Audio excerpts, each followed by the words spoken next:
The inquiry will determine the nature of the breach and advise on the suggested next steps. By Tuesday, the team is expected in Doha, Qatar, as part of this inquiry.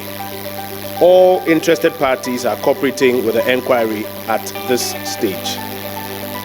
Number 2, a second team has been tasked to continue engagement with the American government through its agency, the Millennium Challenge Corporation. This engagement is about the possible next steps after the inquiry.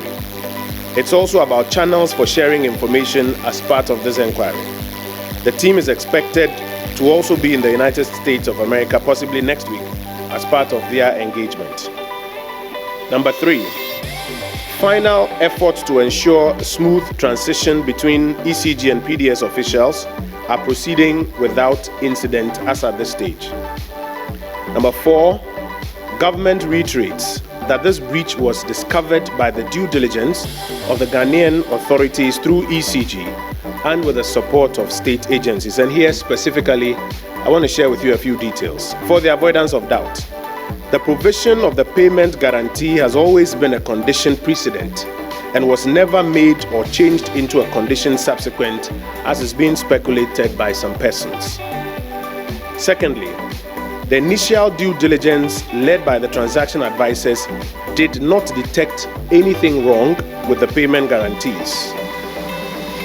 Third thing is that it took a second level of checks, this time led by the Ghana side, that initially yielded the first responses from Gov't that was confirming the guarantee. Next is that it took a third level of checks by the Ghana side, which then detected that there were anomalies within Gov't, thereby triggering the fourth level of checks. And it is this fourth level of checks which involved sending an initial team from the Ghana mission in Qatar to engage with Gov't officials for further verification. This fourth level further proved the anomalies and even suggested some untoward action, which is now the subject of the full-scale inquiry. The government will update all stakeholders on the outcome of the inquiry and proceed in accordance with law and the terms of the agreement as it works towards a final resolution of this matter.